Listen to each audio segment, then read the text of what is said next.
também o professor Paulo, né? A Vanessa Marques, o professor Paulo Soares.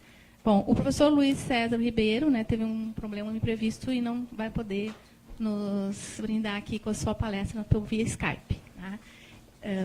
Vamos começar, então, com o professor Paulo. Primeiro, eu vou fazer a apresentação dos professores, né? O professor Paulo Soares, então, aqui é da casa da URGS, né? Professor do Departamento de Geografia, graduado em Geografia, né? E também professor com doutorado na Universidade de Espanha. Aqui veio um currículo, mas não é bem o dele, que eu conheço ele, não está aqui. Fasto, tá. Professor do Departamento de Geografia, da disciplina de Geografia Urbana, é professor aqui no Observatório das Metrópoles, né? Possui doutorado em Geografia pela Universidade de Barcelona. Tá? Segundo o professor Eber Pires Marzulo, graduado em Ciências Sociais pela Universidade aqui do FCH, da URGS, mestre em Planejamento Urbano e Regional pelo PROPUR e também doutor em Planejamento Urbano e Regional pela Universidade Federal do Rio de Janeiro. Tem estágio de doutorado na Universidade do FAN, em Paris. É professor associado aqui do Departamento de Urbanismo da Faculdade de Arquitetura e do Programa de Pós-Graduação também do PROPUR. Além de, também, com o corpo docente do PLAGEDER, né? Gestão e Desenvolvimento Rural da Faculdade de Economia. A professora Vanessa, nossa convidada, também professora de Sociologia do Departamento de Sociologia da URGS. Possui pós-doutorado em Ciências Políticas pela URGS e doutorado em Ciência Política e Administração pelo Barcelona também, reconhecida aqui no Brasil pela USP. Mestrado na Universidade do Plata e professora aqui adjunta do Departamento de Sociologia e pós-graduação em Sociologia. Coordenadora do Grupo de Pesquisa de Sociologia Urbana. Isso? Então, vamos passar a palavra, primeiro, para o professor Paulo Roberto Soares. Por favor. Posso falar? Pode falar.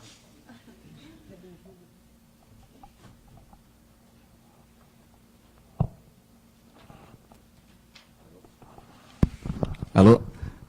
Boa tarde, então, a todos e a todas.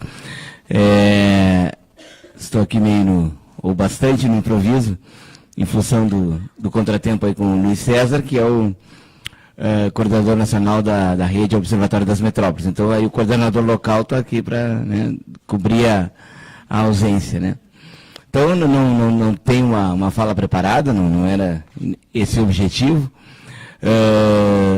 Mas uma primeira questão, agradecer o ILEA, né, pela concepção e a ideia dessa Escola de Verão sobre Cidades, né, que é um tema que o Observatório das Metrópoles, que tem vários pesquisadores aqui presentes, né, tanto nas falas como na plateia, né, vem trabalhando há muito tempo. Esse ano o Observatório está completando 20 anos, né, vai realizar um congresso dos 20 anos, agora em dezembro, lá no Rio de Janeiro. Então, é muito gratificante para nós, quer dizer, e nós estamos aqui no ILEA também já há 6 anos, a nossa sala bem aqui em frente à porta do auditório. Então, é uma gratificação, uma satisfação muito grande de participar desse processo junto com o ILEA e trazer essa discussão que a gente tenta sempre também, é uma das atividades do Observatório, está promovendo essa discussão, né, aqui na cidade e na região metropolitana, né? Eu não vou só dar uma breve colocação, porque nós trabalhamos com programas de pesquisa, né, nacionais, na rede nacional, que são 15 núcleos, né, do Observatório das Metrópoles, nas principais metrópoles brasileiras. E agora estamos trabalhando com um grande programa de pesquisa que se chama As Metrópoles e o Direito à Cidade, né? E cujo foco principal é a gente fazer análise dos regimes urbanos das metrópoles brasileiras. A ideia desse projeto de pesquisa do Observatório, ela surgiu justamente de resultados de projetos anteriores que nós trabalhamos ali ao longo dos anos 2000, de 2010 a 2015, basicamente, quando trabalhamos o projeto de pesquisa sobre a transição na ordem urbana, as metrópoles na transição na ordem urbana brasileira, e também o projeto Mega Eventos e seus impactos nas metrópoles do Brasil. No primeiro projeto, que era um grande projeto da rede, as metrópoles na transição da ordem urbana, nós analisamos as mudanças que aconteceram nas cidades, nas metrópoles brasileiras, né, nas principais regiões metropolitanas, nessa transição de regime econômico, político, né, tanto global como nacional, que ocorreu de 1980 a 2010. Né? Então, a transição de um modelo desenvolvimentista, fordista, e todos os impactos que ocorreram durante essa reestruturação do Estado, e esse reescalonamento do Estado, e essa imposição, né, de uma ordem neoliberal. Né? Então, esses processos todos, e como isso impactou nas metrópoles brasileiras. Fora isso, nós tivemos um projeto também, dentro disso, nós tivemos um projeto, né, de 3 anos ali sobre os impactos dos mega-eventos nas cidades brasileiras, e vimos também como que esse projeto do mega-eventos, ele acabou se articulando muito com essa transição, porque ele se inseria no período também que o Brasil estava no chamado né, por alguns controversos, né, vamos chamar assim, o chamado neodesenvolvimentismo, aquele experimento neodesenvolvimentista que alguns chamam do lulismo, né, no período ali de 2003 até 2013, 2014. Então, a partir daí, na elaboração de um projeto para o novo INCT, tivemos a ideia, então, de trabalhar essa questão dos regimes urbanos, que é entender, né, quem manda nas metrópoles brasileiras, as coalizões de poder, e como que se dá hoje a reprodução, né, do capital, especialmente do capital imobiliário, dentro das nossas metrópoles brasileiras. Né? E aí nós temos 2 questões, eu acho, de fundo, e aí eu já vou mais ou menos encerrando aqui a minha fala, que eu acho que perpassam e que servem bastante para a gente entender esse processo. Né? Uma primeira questão seria, né, as transformações, né, no mundo do trabalho, a revolução tecnológica, que a Maria Inês falou rapidamente aqui, né, na fala dela, não desenvolveu a questão, né, mas apresentou o tema. Né, então, como está se alterando toda essa questão do mundo do trabalho, a revolução tecnológica, né, a economia passando de uma economia industrial para uma economia de serviços, quer dizer, essas transformações gerais no mundo do trabalho, e também a grande questão também que é esta hegemonia que nós temos hoje do capital financeiro mundializado, né? E que a gente, simplificando, chama de financiarização. Né?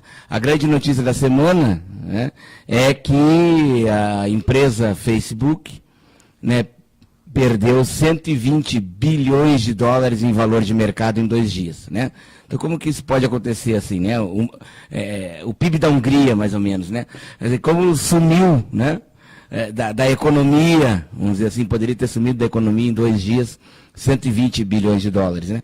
Isso porque a gente está passando por um processo de financiarização que é tremendo. E aí essas 2 questões, né, tanto a revolução tecnológica do mundo do trabalho e a financiarização, elas com certeza têm seus impactos e rebatem nas metrópoles, né, com uma estruturação, uma nova estruturação, uma nova forma e uma nova lógica, inclusive, do capital imobiliário na reprodução dessas metrópoles, e que essa nova lógica condiciona, obviamente, essas questões que a gente estava colocando aqui na primeira parte, especialmente questões de mobilidade, mas também a questão de reprodução da cidade, como que as cidades crescem, como elas se desenvolvem, que bairros, que setores da cidade se desenvolvem ou não se desenvolvem. Então é por aí que está indo a nossa pesquisa do observatório, né? A Vanessa faz parte do grupo, né? E outros colegas que estão aqui. Tá? Então, eu acredito que é importante a gente analisar esses 2 pontos para entender muito do que a gente está debatendo aqui hoje. Tá? Encerro fazendo uma divulgação rápida aqui do Observatório das Metrópoles, que nós temos um site, né? www.observatoriodasmetrópoles.net, é muito fácil. Né? E que estamos lá com uma biblioteca digital com mais de 100 livros disponíveis para download. Esses livros que estão aqui na mesa aqui dos palestrantes, eles estão lá disponíveis, né? Todos grátis, download, formato e-book, PDF, tudo à disposição. Tá? Então, a minha ideia aqui era realmente fazer essa breve introdução e ajudar os colegas que vão falar muito mais, né, que estão colocando aqui. Tá? Obrigado. Vou passar a palavra, então, para o professor Heber Pires Marzulo. Onde é que eu pego a palavra? Eu vou passar aqui um slide. Obrigado ao convite. Vou embora, sim? Não. Ok. Eu acho que podia baixar essa luz só aqui da ponta. Bem, rapidamente, o que eu vou apresentar para vocês, de certa forma, em parte, é em primeira mão. Né? Parte não, parte já, no final vai aparecer as referências. Se trata de uma questão que emerge, na realidade, de uma indagação absolutamente de caráter epistêmico-filosófica, mas que dá uma aterrissada, enfim, na empiria, enfim, do ônibus, da chuva, do problema de saneamento. A questão de caráter epistêmico-filosófico que se colocava em outras pesquisas, embora essa apresentação esteja baseada numa pesquisa que já tem vários anos, várias etapas, na realidade, vários projetos que se articulam, se combinam e se complementam desde 2011, porque tem uma referência muito forte no censo de 2010. A questão que esses dois autores colocam diz respeito um pouco à questão da instauração do real. Né? Então, assim, a partir da virada linguística tá aqui, né? Do Wittgenstein como referência, nos colocamos, enfim, esse nós aí, eu não sei até que tamanho tem, vai de mim, um grupo de pesquisa, até uma certa rede latino-americana que temos contato, estabelecemos relações mais imediatas, sobre a questão de quanto o discurso e a narrativa, pensando de um modo um pouco mais contemporâneo, instauram realidades. E uma revirada, de certa forma, dentro do mesmo percurso mais recente pelo Martin Jay, com a chamada virada visual, ou seja, um impacto visual. Em relação ao primeiro caso, nós estaríamos, então, problematizando a construção estatística e demográfica na tradição da ciência contemporânea, da ciência moderna, como a forma mais precisa de instaurar o real ou de descrevê-lo, como sendo problematizada a partir de uma definição com base em dados demográficos estatísticos. Né? Temos aqui, por exemplo, a ideia de que haveria, no período até 2010, uma diminuição da população que mora em favelas no Brasil. Segundo, então, os dados produzidos pela Habitat, né, o organismo da ONU, teríamos tido essa variação decrescente da população em favela nesse período, no intervalo, enfim, de quase 20 anos. Por outro lado, quando saem os dados do IBGE de 2010 em 2011 a respeito dos aglomerados subnormais, que é como o IBGE chama o aglomerado de subhabitações, como são chamadas, enfim, as favelas, a habitação precária, nós vamos ter um aumento do número de moradores de favelas, chamando a atenção. Ou seja, nós temos uma primeira construção estatística demográfica de um fenômeno fundamental na história da cidade brasileira, né? Não falei, eu acho que aqui, com a qual os urbanistas, os planejadores urbanos têm uma grande dificuldade em lidar. Né? Recentemente, enviamos um artigo com base em parte dessa pesquisa para um seminário que discute história da cidade e do urbanismo. Colocamos que era um problema, porque na história da cidade e do urbanismo no Brasil as favelas não aparecem, a história das favelas aparece só em quem estuda a favela, e, obviamente, né, para meu espanto, então o problema sou eu, não aqueles que escolhem lá do comitê científico. Obviamente o trabalho não foi aceito, né, porque obviamente se trata de um trabalho que segue lidando com uma parte da cidade brasileira que não é reconhecida enquanto parte da história e do urbanismo das nossas cidades. Mas, enfim, das nossas cidades. Enfim, esse tema é um tema hoje central no mundo, né? Quer dizer, o Mike Davis, como grande paradigma, como o Planeta Favela, vai falar sobre a questão da favelização do mundo, e nós temos, então, esse disparate. Ele não é pequeno, né? Nós vamos ter aqui, por exemplo, ao contrário do que apresenta os levantamentos da ONU, da UNI-Habitat, atenção, levantamentos realizados no Brasil pelo IPEA, mas com base nos critérios da UNI-Habitat, nós vamos ter essa variação. Tá? Saímos de menos 0,44 para 74,9.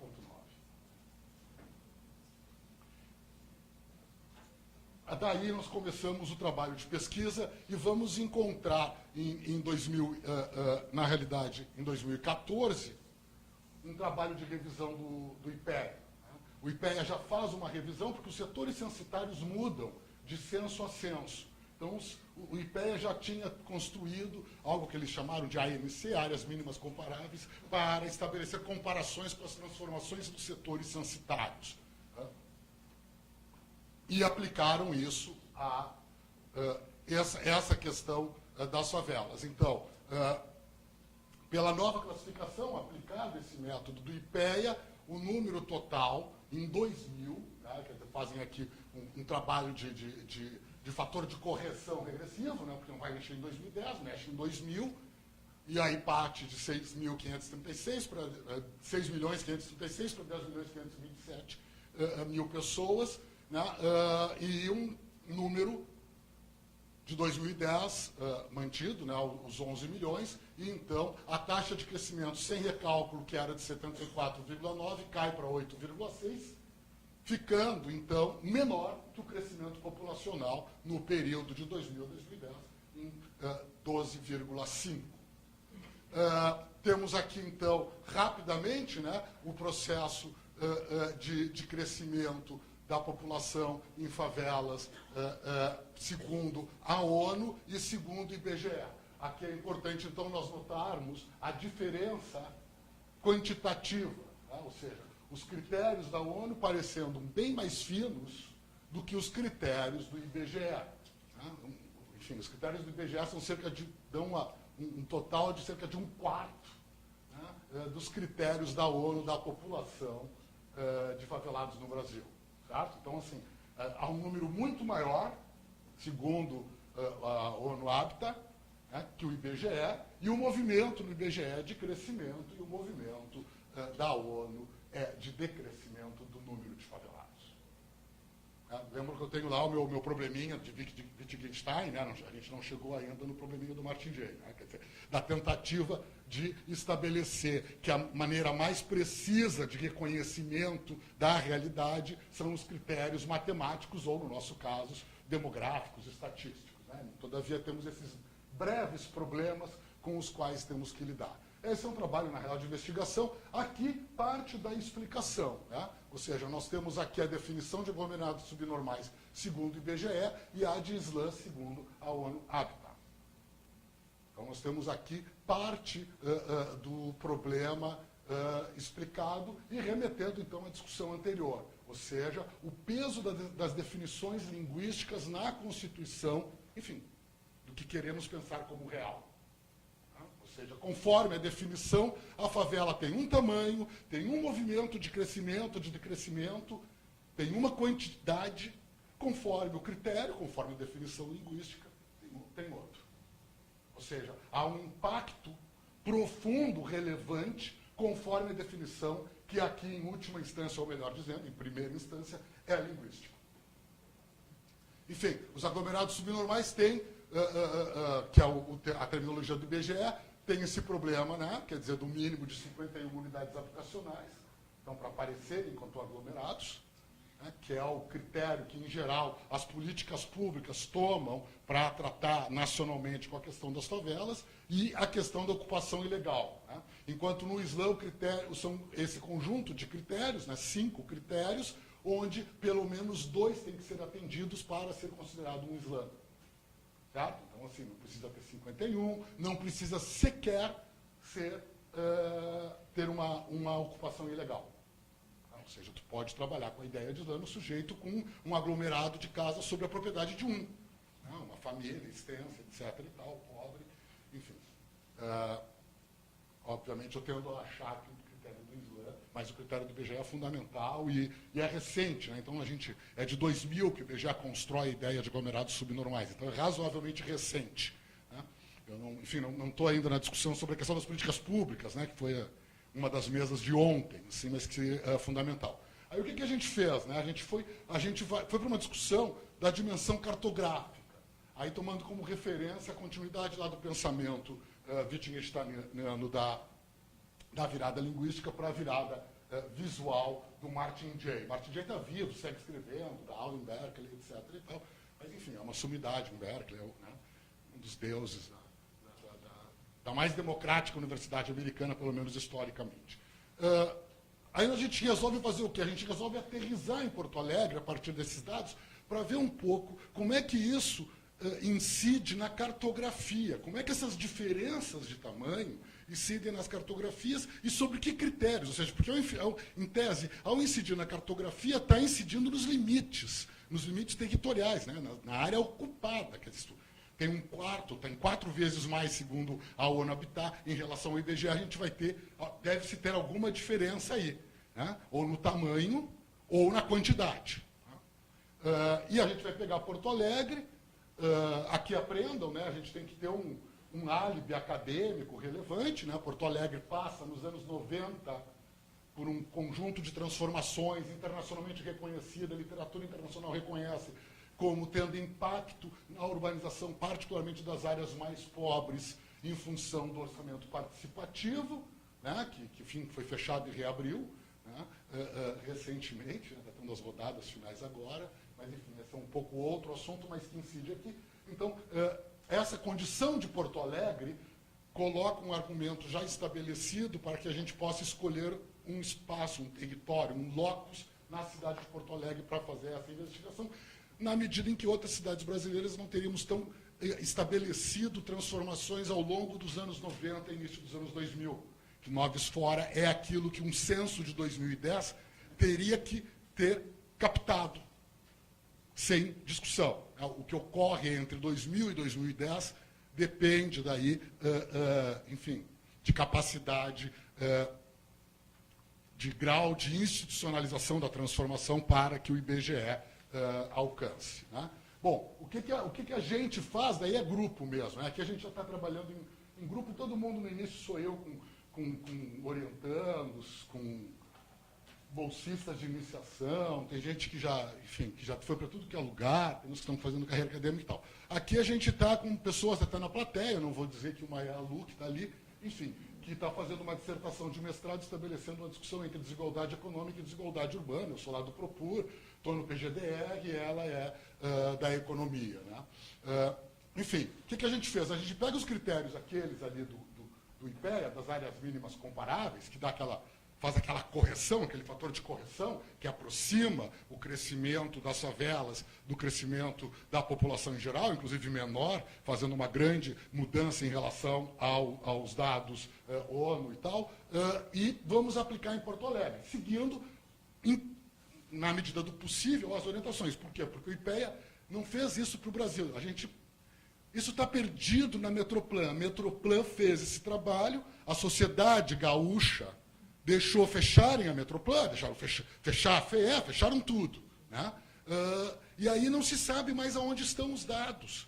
Porque agora é uma coisa assim, fala com fulano, ele estava com os dados, aí o fulano está aposentado, o fulano está doente, né? Porque é uma geração que já está, enfim, encerrando a sua trajetória acadêmica, de pesquisador, de gestor público estadual, e se perdeu os dados. Mas a gente sabe que a Metroplan, em algum momento, fez esse trabalho. Né? Fez o trabalho de quê? De aplicar as áreas mínimas comparáveis do IPEA em Porto Alegre e no Rio Grande do Sul. Mas fica aqui mais uma denúncia 2, né? A primeira é aquela, os urbanistas não gostam de incluir a favela na história da cidade do urbanismo brasileiro. A segunda é, deixamos destruir a FEA, deixamos destruir a Metroplan e não conseguimos agora trabalhar direito. Né? E não temos capacidade para fazer todo esse levantamento de dados que essas instituições faziam de modo absolutamente relevante para a pesquisa e para a definição de políticas públicas do nosso Estado. Bem, vamos lá com o Lu, né? E aí fazemos o seguinte, bom, o que estava em 2000 como subnormais, subhabitação, tá, eu sei, o nome é horroroso, né? Não basta ser pobre, viver mal, não ter infraestrutura, as instituições tratam ainda de, tu mora numa subhabitação, tu é um subnormal, né? Enfim, até parece aquela história de ontem, da violência e loucura, né? Quer dizer, tu está fora, né? Tu está fora do padrão. Mas vamos embora, é assim que se faz, é assim que as instituições denominam. As de 2000 mantivemos como está, os que já eram. As que tinham em 2000 mais de 51 domicílios e apareceram agora como aglomerado subnormal, bom, estava subestimada. Olhamos lá, né? Botamos por cima os mapinhas dos layers, né? Vimos, aqui já tinha em 2000. Como é que aqui já tinha, como é que aqui, quer dizer, aqui tem em 2010 e não tinha em 2000. No entanto, a gente vai olhar e tinha mais de 51 unidades. Vamos pressupor que aí está, hipótese, né, subestimado. Pode ser que não, pode ser que tenha tido uma explosão depois de 2000, né, de favelização. Não é o mais razoável, então essa é a hipótese, né? E as que vão continuar como normais, as que possuíam em 2000 menos de que 51 domicílios, etc. Então, nós estamos trabalhando aqui na linha do IPEA sobre os dados do IBGE. Bom, ficamos assim, então, em verde, o que está só em 2010. Em azul, o que é só de 2000, desapareceu, né, deixou de ser considerado aglomerado, e os presentes no censo de 2000 e 2010. Os amarelos. Eu sei, a gente vai pedir uma grana aí e tal, para ver se a gente consegue melhor equipamento, etc. e tal, para a gente poder trabalhar melhor essa produção de imagens, etc. e tal, mas enfim, é o que a gente consegue, o que nós temos mais ou menos até agora. Bom, aqui então um certo resumo da ópera, né? A população em Porto Alegre variou isso aqui, 3,58, 2000, 2010, né? A população aglomerada subnormal, sem o recálculo, só 35,01, né? Eu não fui nenhum gênio, né, de ver isso aqui e dizer, nossa, aqui tem problema. Né? O IPE levou uns anos para achar que tinha problema. Enfim, mas eu estava lá com um negócio antenado na discussão sobre a construção da realidade a partir das estratégias discursivas, etc. Né? Mas, enfim, tem um disparate aqui, né, razoável. Bom, e aí no recálculo nosso, esse recálculo é o nosso, então ele é uma estimativa, um exercício, né? De 1,84. Todavia, ele está mais ou menos no mesmo movimento, né, da relação da população do quadro brasileiro. Lembra? Quando faz o recálculo, vai para 8 em relação a 12 de crescimento. Né? Enfim, até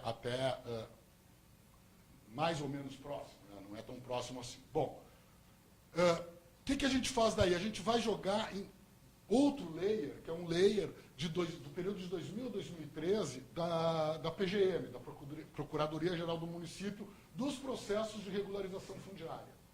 Ok? Então, tipo assim, o que está sendo regularizado no período? Né? E aí, assim, aqui está o nosso caso, né? Ele já apareceu aqui, isso é culpa do Dani, né? O Dani se antecipou, era para botar os plotzinhos. Tá, mas aqui vai ser o nosso caso, que não apareceu ainda. E aqui nós temos aglomerados subnormais em 2010, áreas em processo de regularização jurídica, e o vermelho, que ninguém enxerga, né, mas tem uns assim, perdidos, em geral, junto com os amarelos, onde tem uma sobreposição de ambos. Tá? Então a gente tem alguns poucos vermelhos. Mais adiante aqui agora no texto vai ficar melhor. Bom, o que nós chegamos aqui então? Aí a gente faz uma divisão por região de orçamento participativo, pegamos de regiões diferentes as maiores populações e vamos ver qual é a situação para a definição de um caso, certo? Pegamos o critério, então, mais macro, aquele que define a cidade, e aí nós pegamos o seguinte, as situações do loteamento Vila dos Herdeiros, Lomba, Parque das Laranjeiras, Leste, Jardim Cascata, Glória, Beco Cecílio Monza, Cristina, certo? Por critérios, esses, o loteamento Jardim Cascata, que vai ser o que nós vamos entrar, né, para fazer o trabalho de campo, ele é não urbanizado, ele tem área regularizada, está no Zona Centro-Sul, Glória. O Parque das Laranjeiras é urbanizado e regularizado, Rubem Berta. O Vila dos Herdeiros, na Lomba, ele é urbanizado sem regularização em processo, e o Beco do Cecílio Monza não urbanizado, aguardando decisão judicial quanto à regularização. Nós viemos para cá, tá? Nós fomos para o Jardim Cascata. Por quê? Aí agora alguém aqui, ele foi embora, né? O menino aqui, ele queria esse problema de estudo, já vai embora, da geografia, da questão da escola básica, né? Que estava na fala de ontem. Né? Avisa para o amigo de você que estava na fala de ontem, uma professora falou sobre discutir urbanismo. Carlos Nelson dos Santos fala isso. Eu quase peguei o microfone para ficar respondendo as perguntas das outras palestras, mas, enfim, achei melhor não. Tá? Bom, aqui, ó, critérios logísticos para fazer pesquisa. Pesquisa tem que ter logística, certo? Nós não íamos ter uma hora e tanto, né? No caso 2, né? Para ficarmos nos deslocando para fazer pesquisa de campo. Como a situação era semelhante, e o Jardim Cascata nos apresentava, né, uma situação peculiar, não urbanizado e regularizado, e ele nos dava condições logísticas melhores que os demais, vamos embora para ele. Tá? Então nós escolhemos, por questões logísticas, uma delas essa, que é bem definitiva em pesquisa, né, distância, tempo que eu tenho para ir fazer pesquisa. PQP, né? Tem que ter tempo. Né? Senão eu vou fazer uma vez a cada 15 dias. Assim a gente faz umas intensivas de 2, 3 vezes por semana. Confere, né, Lu? 2, 3 vezes por semana. Eles estavam lá ontem, né? Foi cancelado. Tá. Bem que eu achei que tinha gente me respondendo o WhatsApp. Bom, aqui alguns critérios de cada um deles, né? E ela está numa situação intermediária, em termos populacionais, unidades habitacionais e a população. Ela tem uma situação, e aqui aponta já de uma certa centralidade, né? Que é uma mudança geral nesse período no Brasil. A per capita de habitante por unidade habitacional, né? Isso aqui tem um peso bem importante em termos de condições de vida, de qualidade. Né? Bom, aqui algumas notícias, né? Jardim Cascata será entregue amanhã. Aqui a área com aglomerado subnormal do IBGE, tá? Bom, é um monte de área verde, né?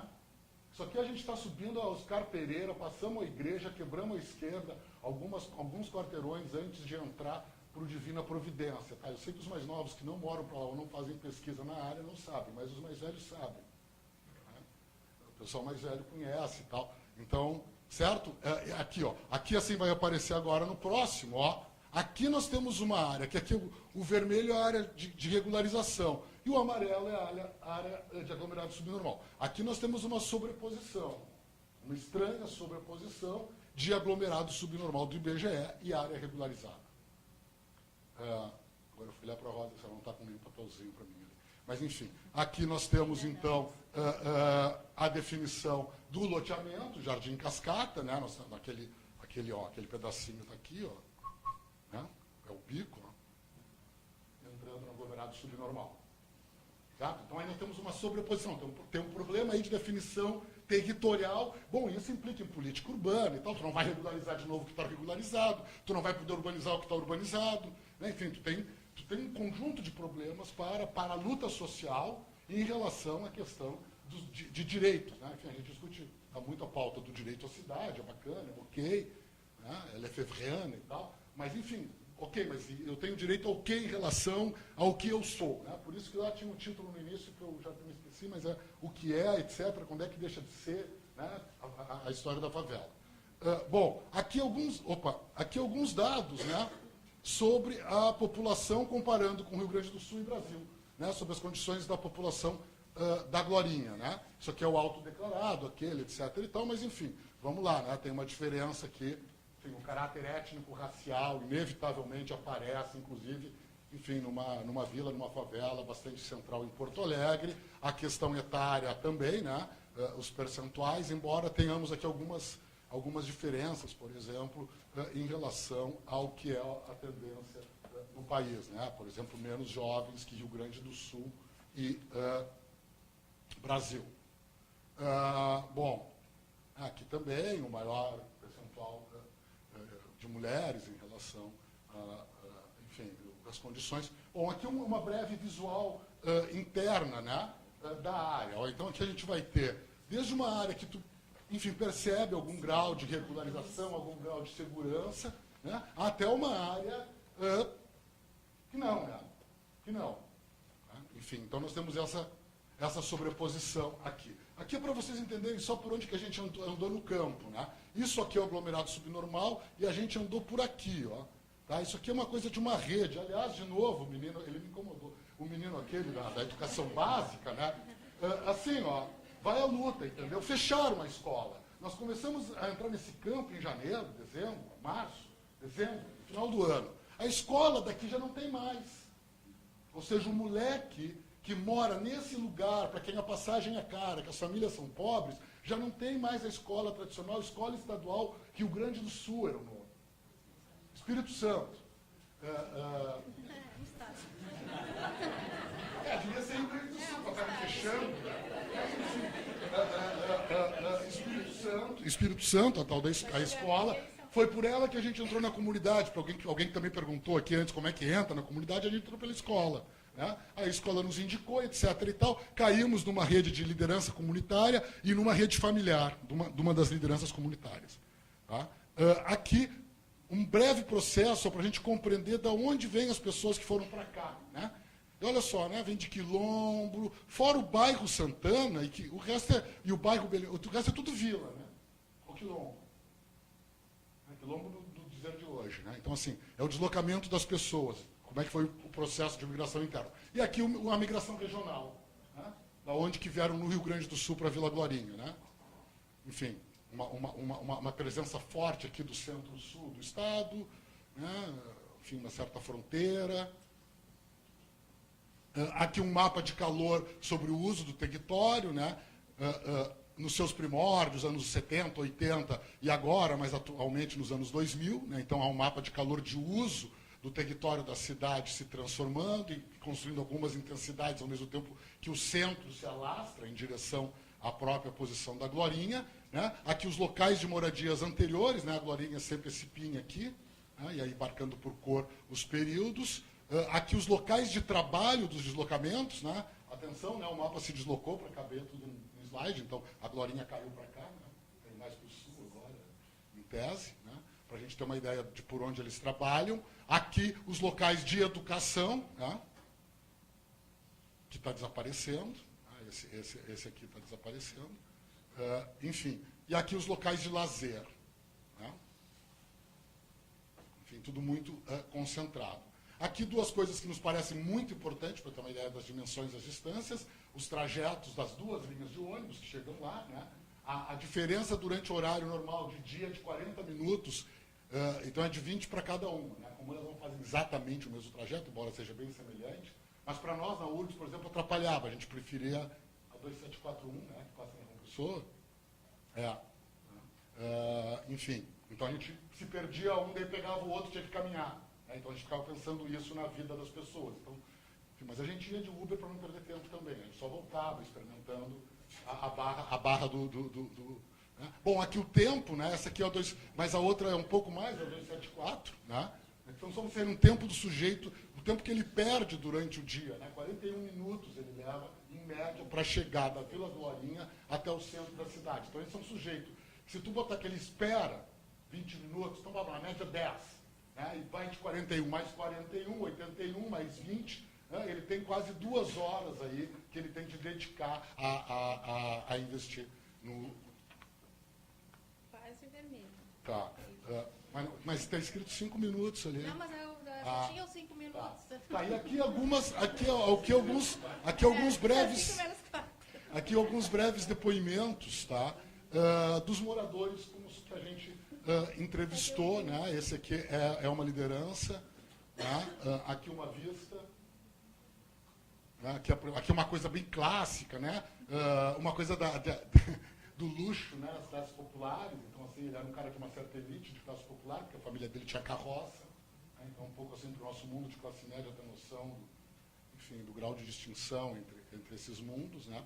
Aqui um relato sobre o que aconteceu em 72, alguém que vai para lá então no início dos anos 70, né? O outro que vai para lá há 40 e poucos anos atrás.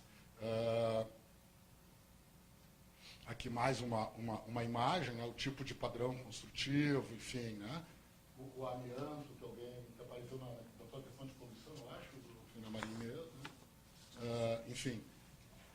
E aqui um conjunto de breves relatos, né, algumas imagens, os relatos. Né, aqui um pouco aparece a questão, começa a aparecer algumas dimensões da violência relacionada ao uso das drogas, né, um pouco a ideia, enfim, de que, enfim, que o cigarro e tal, como coisa de adulto, etc. e tal, então uma infantilização do consumo das drogas, né, narrado pelos moradores. Mete aí bala nos 2 minutos finais. E depois tem ali mais adiante os referenciais. Não? A gente tem acesso a essa programação? Tem no Facebook da apresentação, né?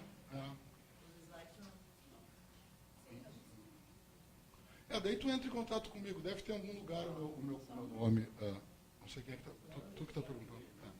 Aí já é muito. É a imagem só que vai ter. A parte é a área regularizada. Aqui é a entrada em direção à área não regularizada. Na realidade, aqui mais adiante ali é uma área bem de tráfego e tal. A gente passou para andar numa família. Aqui enfim, a posição, a questão do domínio. Aqui a questão do domínio construtivo deles, né? Olha só, não é mole fazer isso aqui. Não é juntar tijolo. Né? Então, sim, essa é uma questão, enfim, eu estou lá na faculdade de arquitetura, né? É uma questão que atravessa um pouco uma violência, atravessa o campo, atravessa essa questão dos avanços construtivos da utilização de um material, né? Enfim, um processo aí cognitivo, né? Na construção da favela, particularmente nessa fase em que ela, enfim, nos últimos 30 anos de estar em alvenaria. Aqui, essa mão é a mão de uma das nossas, enfim, do nosso contato, principal contato, uma liderança comunitária, está nos mostrando como é que é aqui a construção, melhoria, né, a verticalização. Bom, aqui vai acabar. Bom, era isso. Obrigado.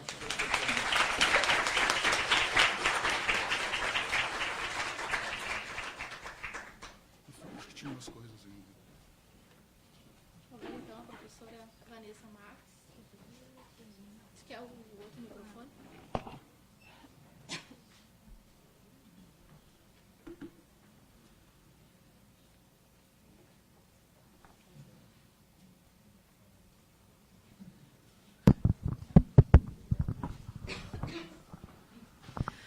Bom, boa tarde a todos e a todas.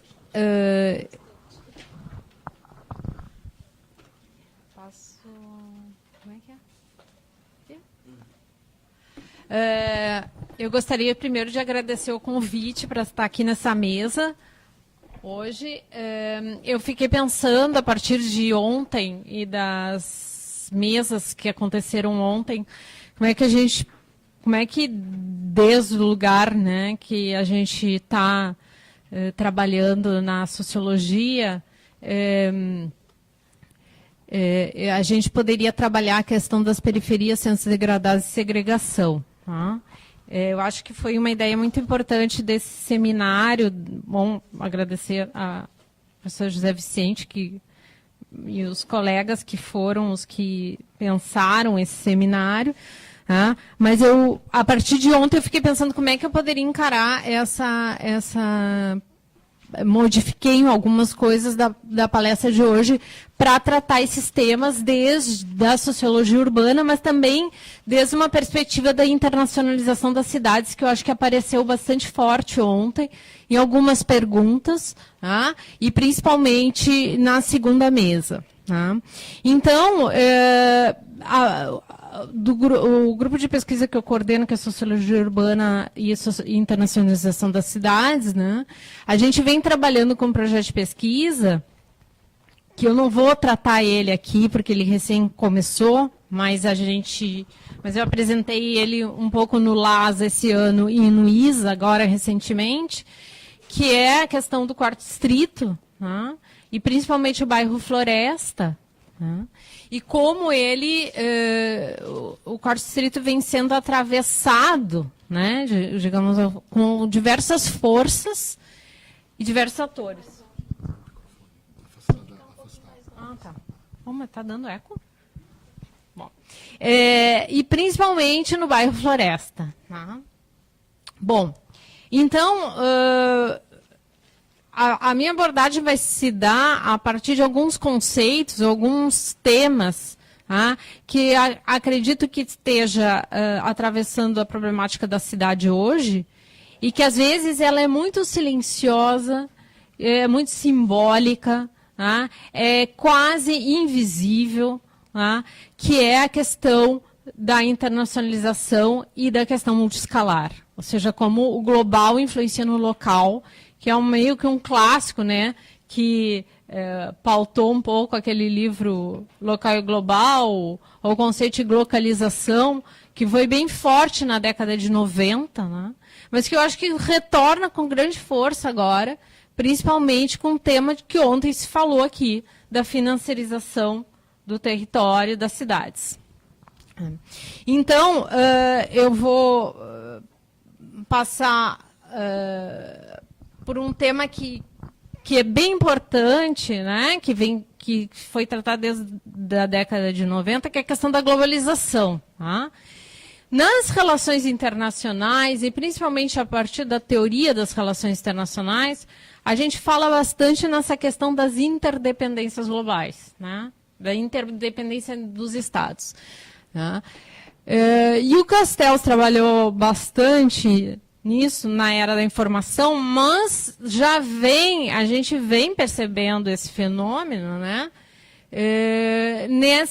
Nessa interdependência que existe entre os Estados, né, que as organizações internacionais vão tratar, mas que a gente vê também através das cidades. Então, essas relações elas vão se intensificando cada vez mais com essas interdependências globais que existem, né?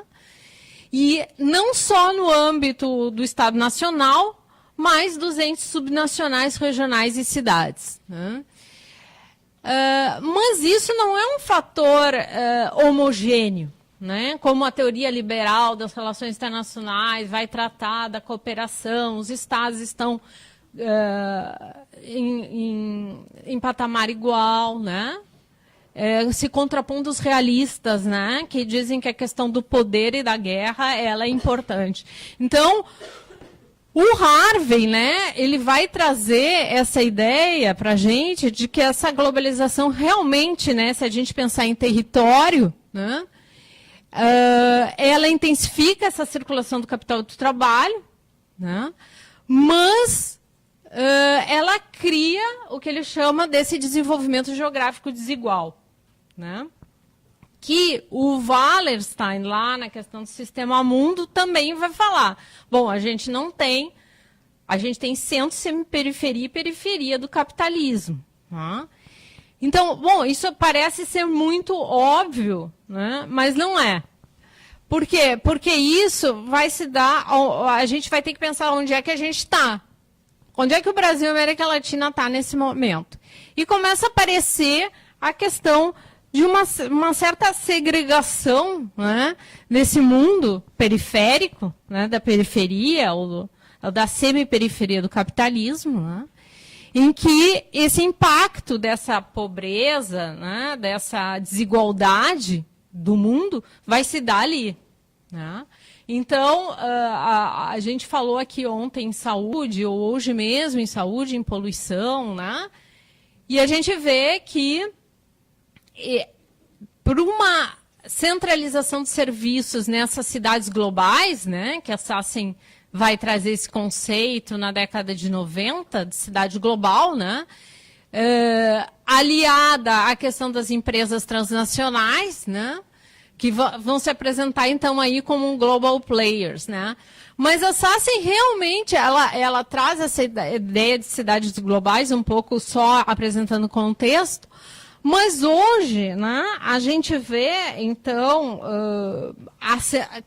talvez por essa aliança, né, dessas cidades globais ou desse centro do capitalismo que acelerou a financiarização das cidades, ou acelerou essa questão do capital financeiro internacional no território, a gente vê hoje o que ela chama, no livro Expulsão, né, o último dela, ela vem tratar essa questão da desigualdade crescente no mundo, né, e dessas patologias do capital global internacional, né, como ela tratou num primeiro momento dessa cidade global, né? Ela vai tratar no segundo momento agora nessa questão da expulsão. Tá? E a expulsão se dá através, né? Ela chama esses canais de expulsão, que ela vai dizer, né? Que principalmente se dá a partir dessas políticas de austeridade, né? Que é realmente o que a gente está vivendo, né? Nos países tanto nos países centrais do capitalismo como na periferia ou na semiperiferia, né? Ou seja, como é que a gente corta recurso, né, para as políticas urbanas, para a saúde, para a educação. Então, ela chama, né, a brutalidade e complexidade dessa economia global hoje, né, a partir de expulsão, a partir do que a gente está vivendo hoje. Bom, então, e as cidades, como é que elas se posicionam nesse contexto internacional, né? Elas vão tratar com a questão da internacionalização, né? Algumas estão à margem desse sistema, né? As cidades globais, elas estão no centro, mas algumas delas estão à margem desse sistema. Então, como é que elas se organizam a partir disso? Ou eles estabelecem redes entre elas, né? Redes internacionais, ou elas ficam recebendo só a exclusão, né? A desigualdade. Então, a ação internacional da cidade, seu reconhecimento, né, no contexto internacional, transforma ela como certos atores que a gente chama atores políticos. Tá? E promovem o seu território, então, elas vão promover o território utilizando ele como um recurso nessa ação internacional. Então, o território se transforma em um recurso, né? E elas conseguem fazer um tipo de uma aliança com o Estado, em alguns momentos, né? Aquelas que necessitam, né? Porque a gente sabe que, ao tratar da cidade como ator político, ela pode ter um caráter misto, né? Porque ela é uma cidade que ela tem uma proximidade com a cidadania, mas, ao mesmo tempo, ela é um ente subnacional, se a gente for tratar na questão do Estado. Né? E, então, a gente pensar na cidade internacionalizada, como a gente poderia tratar ela. Então, eu acho que aqui tem uma dicotomia, eu acho que tanto no projeto que a gente está desenvolvendo no grupo do Quarto Distrito, como nessa ação internacional das cidades, que as cidades se dividem em dois momentos. Né? Elas podem apresentar duas faces, né, que eu chamo. Uma, um território atravessado por essas forças transnacionais incontroláveis, nessas empresas transnacionais que vêm investir no território, né?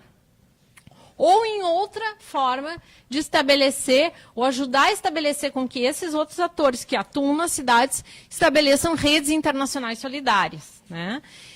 E aí que podem reforçar essas lutas políticas de inovação, né, democrática, inclusão social e direito à cidade, né, que tanto se falou aqui, no plano internacional através dos fóruns e organismos internacionais. Né? Isso não foi uma luta fácil, digamos. Essa inserção desses atores, ou da cidadania, das ONGs, ou que seja, nos âmbitos internacionais dos fóruns mundiais, não foi uma coisa fácil. Né? A partir do Habitat 2 em Istambul, se estabeleceu um certo fórum paralelo, né? Tanto dos atores internacionais como tanto das cidades, ou as representações internacionais das cidades, como dos atores sociais. Né? Habitat 3 já estava mais consolidado isso. Tá? E aí, uma pergunta agora que apareceu muito no ISA e também apareceu no LASA, e eu acho que apareceu aqui ontem também, é como é que a gente vai tratar a questão dos organismos internacionais. Né? Porque eles não são neutros. Né? A gente sempre teve uma aliança maior com as organizações das Nações Unidas, né? Mas eles não são um campo de neutralidade. Tem gente atuando ali dentro. Então, é a mesma coisa quando a gente faz aquela aquela dissociação entre agente e estrutura. Né? Não, assim, tem gente que está comandando o processo da nova agenda urbana. Né? Tem agentes ali dentro. Né? Porque a gente trata a estrutura como se fosse uma coisa muitas vezes abstrata, né? Dissociada da questão, e que os contemporâneos vão aproximar isso. Né? Então, quer dizer, quem é que está ali dentro? Quais são as forças de poder? Né? A quem respondem? Né? Ontem mesmo, a Betânia estava falando da questão da nova agenda urbana, que a gente assistiu esse processo, né? Mas também a gente viveu lá. Né? A gente estava lá, no Habitat 3. Então, como essas ONGs conseguiram, junto com o Brasil, junto com o IPEA, que estava fazendo o informe oficial Brasil, colocar o tema direito à cidade na nova agenda urbana. Né? E foi, no início foi muito difícil, porque era o Brasil e o Equador defendendo essa posição contra o Canadá, Japão, União Europeia, etc. Tá? Então, essa correlação de forças aí, ela aparece nessas agências. Né? Então, o Banco Mundial já é uma coisa mais óbvia, né? E a Ronick também vai falar isso na Guerra dos Lugares. Né? Então, muitos documentos são criados, digamos, nesses agentes financeiros internacionais, né? Como facilitador, adotando essas políticas que permitam o mercado habitacional ou as políticas urbanas funcionar de uma determinada maneira. Mas os organismos internacionais mais abrangentes, como as organizações das Nações Unidas, que têm as agências que permeiam, que os atores da sociedade civil possam estar, aí é um tema mais complexo, né? Porque aí a gente tem que ver a fundo qual esse grau de neutralidade e a quem corresponde. Tá? E aí a gente vai chegar a um tema que eu acho que está bem... bom, está sendo debatido. Agora eu tive um seminário em Montevidéu em abril, né, em que a prefeitura organizou um seminário lá para debater a questão da gentrificação, principalmente, né? E eu acho que esse tema gentrificação, ele tem muita gente que debate ele é um tema que ele não é tranquilo, né? Ele não é um conceito tranquilo, porque ele de alguma forma, ele analisa esses processos de substituição das classes populares pela classe média e alta, né? Parte, né, de Londres, mas ela vai se espalhar no mundo, né? Esse conceito se espalha no mundo e ele parte de uma reabilitação de moradia, uma regeneração urbana, né, como uma estratégia urbana global. Então, ela vai se espalhando, Smith vai falar isso. E essa ideia, apesar de nascer numa localidade, né, ela vai se visualizando em diversas partes do mundo. Então, Barcelona passa por isso, Paris está passando por isso, Porto Alegre vai passar por isso, passa por isso também. Tá? E essa gentrificação, como é que ela ocorre? Ou como é que ela pode ocorrer? Né? E ela pode ocorrer de iniciativas diversas. Né? E que não seja só através dessas empresas transnacionais, desses grandes agentes internacionais. Pode ser a partir de localidades ou atores que, por uma boa iniciativa, começam alguma associação, ou algum empreendimento, e que eles, sem querer, vão capitalizar essa gentrificação de uma certa zona. Né? E isso, possivelmente, poderá passar no Quarto Distrito. Tá? Por quê? Porque a cultura também não é um elemento neutro. Assim como os organismos internacionais. Então, a Otília Arantes já dizia, né, na cultura como estratégia fatal, né, que os processos de gentrificação têm um reencontro neles entre a cultura e o capital. Né? E a cultura não é um elemento neutro, então, nessas práticas mercadológicas. E sim pode ser decisiva no mundo dos negócios. Tá? Então, essa problematização da cultura hoje na cidade, ela é importante. Né? Porque a gente, às vezes, vê uma iniciativa interessante de artistas, né? de pessoas que se reúnem numa certa localidade e que, às vezes, sem querer, essa zona está gentrificando a partir de uma iniciativa local, coletiva, etc. Né? Então, essa é uma questão importante. E aí a gente vem dizer, tá, mas onde é que está a resistência, né? Onde é que a gente pode pensar resistência? Porque ontem apareceu muito isso, né? Tá, vamos ser pessimistas, estamos num quadro pessimista, mas como é que a gente pode, né, continuar com certas propostas, né? Então, o tema do direito à cidade, eu acho que ele aparece também, né, como uma alternativa ou como uma resistência a esses processos, né? Mas a gente não pode ser ingênuo de dizer, tá, mas onde é que nós vamos atuar? Né? Então, eu acho que é importante essa identificação de atores ou de agentes que estão dentro dessas estruturas para a gente fazer essa correlação de forças. Né? Então, existe hoje uma tensão, ou mesmo no projeto Quarto Distrito está havendo uma tensão, né, na disputa entre essa relação da democratização dos usos dos espaços públicos, né, e como o ativismo urbano, né, ele pode ser importante, né, para, como o Lefebvre falava, ou Harvey também, em Cidades Rebeldes, né, ele coloca em evidência essa exclusão, ou seja, ele ilumina de alguma forma, né, esse espaço que está sofrendo um certo tipo de gentrificação ou financiarização, né? Então, só o ativismo urbano em si só ele é importante. Né? Então, por exemplo, ontem se falou aqui das ocupações, né? A ocupação é um tipo de resistência importante. Não só aqui para Porto Alegre, para o mundo. Tá? Estão ocorrendo ocupações em zonas centrais em diversas cidades. Né? E como é que a gente pode trabalhar, né? A cidade como pensamento único, o planejamento estratégico apareceu com força. Né? E eu estava lendo assim, o último relatório do Estado das Cidades do Mundo, da ONU, né? O que foi apresentado em 2016 na Conferência do Habitat, né? Que um dos pontos importantes que eles tratam no relatório do Estado das Cidades é como planejar a cidade. E o planejamento estratégico ele aparece com força nesse relatório do Estado da Cidade. Então, o planejamento estratégico, ele tem essa, né, aí na cidade do pensamento único, ele vai falar, está ligado a essa ideia da iniciativa privada e das empresas transformando a cidade em mercadoria, né, mas nos organismos internacionais ele aparece tranquilo, ele trabalha como neutro. Né?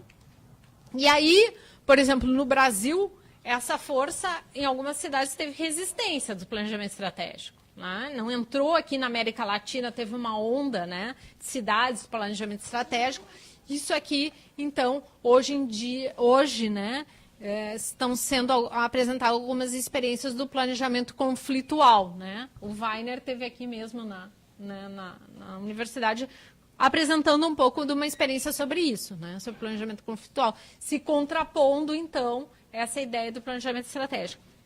A ideia do planejamento estratégico, ela não é nova, né? Mas ela é uma questão que se repete, porque a gente, mesmo vendo que ela teve força na década de 90, no relatório do Estado das Cidades do Mundo, recentemente, aparece nos documentos da ONU como um dos projetos, né, importantes. Bom, eu não vou... Muitos de vocês conhecem, né, esse conceito do direito à cidade, mas eu acho que é importante a gente sempre trazer, né, ele como um direito coletivo, né, como um suporte social das forças políticas e, principalmente, eu acho que é muito importante, quando a gente está falando nessa disputa da cidade, da financiarização versus o direito à cidade, a gente resgatar, que eu acho que é uma questão importante que aparece nas relações internacionais, mas também aparece aqui, que é reivindicar o direito à cidade, que é reivindicar, como Harvey fala, algum tipo de poder configurador sobre esses processos de urbanização, que é exatamente isso. Quem manda, quem está dentro do organismo internacional, quem está fazendo essa nova agenda urbana, quem né? Quem são esses agentes que estão atuando? E quem reivindica, ou quem pode reivindicar essas alianças para a gente estabelecer esse certo poder configurador, né?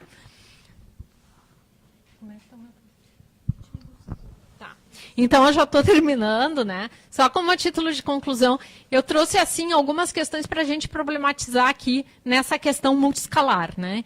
Porque eu acho que a gente trabalha a cidade, mas a gente, muitas vezes, é difícil identificar quem está atuando e quem, no cenário global, está atuando nessa cidade. Então, pensar a questão de escala, né? E pensar a questão da globalização e internacionalização é bem importante, né? Eu acho que é um elemento central para a gente pensar qualquer bairro da cidade onde ele está perpassando.